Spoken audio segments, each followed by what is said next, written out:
7 মাসের অন্তঃসত্ত্বা আমি, কিন্তু আমার স্বামী আমাকে একা রুমে রেখে অন্য রুমে আরেকজনের সাথে শারীরিক সম্পর্কে মশগুল। আবিদ প্রতি রাতেই আমাকে ঘুম পাড়িয়ে রেখে কখন যে উঠে যেত টের পেতাম না। সন্দেহ হওয়াতে আজকে না ঘুমিয়ে সজাগ ছিলাম, কেন এমন করছে তা জানার জন্য। অনেক কষ্টে উঠে ওই রুমে নক দিলাম আবিদ কি করছে তা দেখার জন্য, কিন্তু খুলল না। আমি আবারও নক দিয়ে বললাম যে, আবিদ, আমি বুঝতে পারছি তুমি আমাকে ঠকাচ্ছ। আমি কুকু আবিদকে ভালোবেসে বিয়ে করেছি।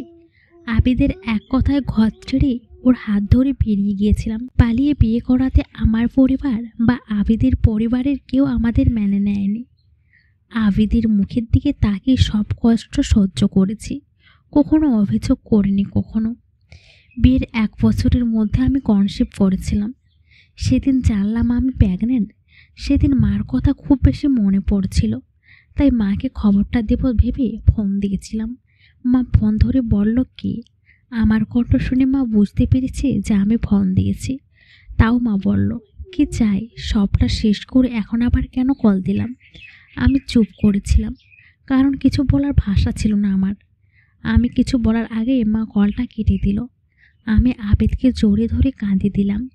আবিদও আমাকে জড়িয়ে ধরে বলল, চিন্তা নেই, আমি তো আছি, সবটা ঠিক করে দেব। প্রতি মাসে ডাক্তারের কাছে নিয়ে যেত চেক আপের জন্য। কিন্তু এই 1 মাস হলো আবিদের আচরণ কেমন যেন বদলে গেছে।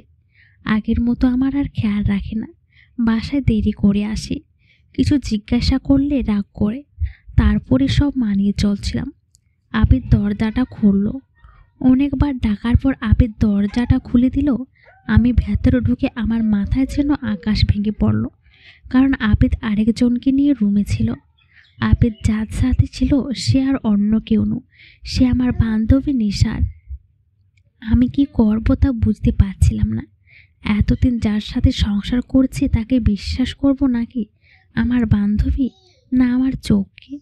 এত প্রেশার নিতে পারছিলাম না। কিছু জিজ্ঞাসা করার আগে অজ্ঞান হয়ে গেলাম। যখন জ্ঞান আসলো তখন চারিদিকে তাকিয়ে বুঝতে পারলাম যে আমি হাসপাতালে আছি। উঠতে যাব তখনই একজন নার্স এসে বাধা দিল। কি করছেন? এই শরীর নিয়ে কেন উঠছেন? নার্স বলল, আচ্ছা সিস্টার, আমাকে এখানে কি নিয়ে আসলো? এক ভদ্র মহিলা আপনাকে অজ্ঞান অবস্থায় হাসপাতালে নিয়ে এসেছে। নার্স বলল। কে নিয়ে আসলো তা ভাবতে লাগলাম, আর আবিদ কোথাও তা চিন্তা করতে লাগলাম। আবিদকে একটা কল দিয়ে দেখি ও কোথায়। সিস্টারের কাছ থেকে ফোনটা নিয়ে আবিদকে কল দিলাম, কিন্তু কল ধরল না।